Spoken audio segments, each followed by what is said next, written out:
Brian with Multiversity here with the Justice League crew of Scott Snyder, James Tynion IV. Gentlemen, it's nice to see you.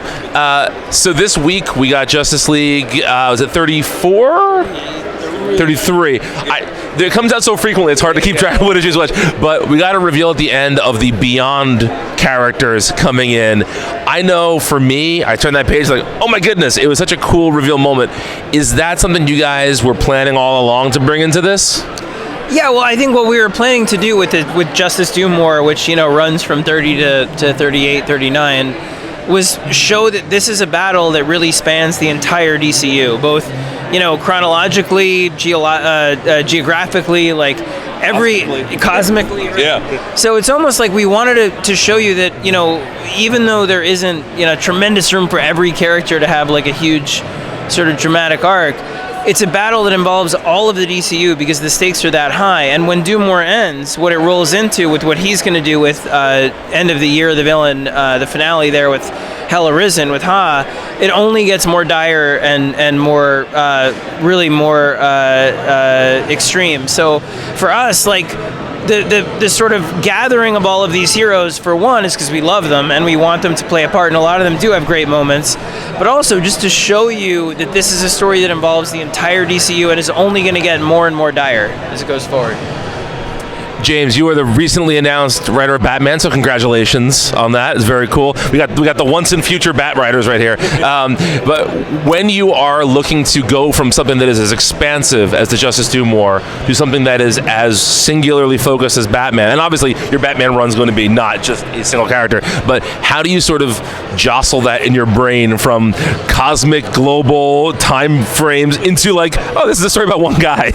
I mean, it's all stretching different muscles. It's honestly, it would honestly be harder if I was doing two things that were huge cosmic craziness. It allows me to dig into the different arenas that I love about the DC universe. Like with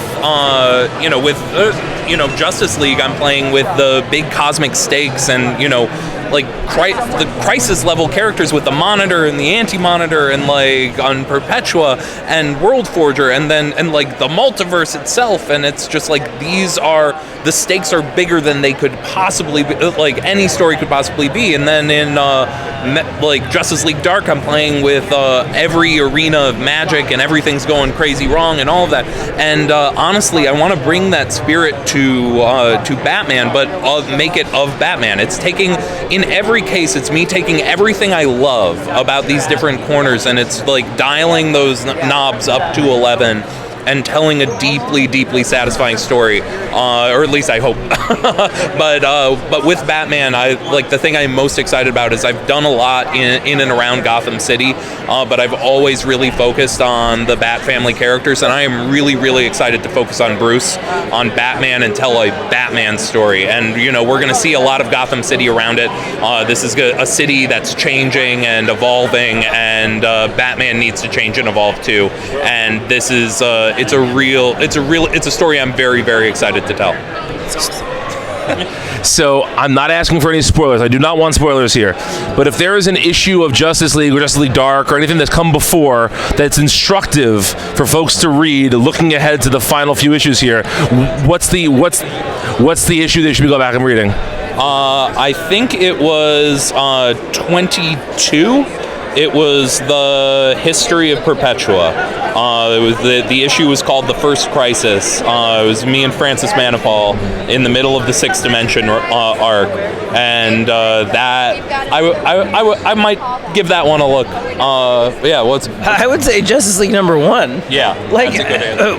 Martian Manhunter in it has a vision that encompasses the inclusion of the things that we've already done, like Ted Knight and those things, but also there's a smile on the sun. We don't really know what that is in it, and there's like all kinds of stuff that we planned all the way back then that are about to come to fruition. So I'd say the thing we would, I guess, if I could communicate like one thing to Multiversity fans out there and just fans in general, it's that we're very grateful for getting the chance to tell a giant architectural story over multiple books. Like, you don't get to do that in comics that often anymore, and I think that's why, like, right now, like, I love what Hickman is doing over at Marvel. Like, the idea of getting a chance to do something comprehensive is rare, or the opportunity to do that. And what we've been able to do from 2017 to now is slowly build a story that's going to come to a head in Hell Arisen and Ha, and then in Do More Ha, and then something else as well that we can't announce yet. That's one giant narrative, all about the same stuff. That's about, are we good? Are we bad? Will we be happier this way, that way? Like what's our fate? Or if we have a fate, can we deny it and do something else like Justice? So all of it is one big narrative in my mind.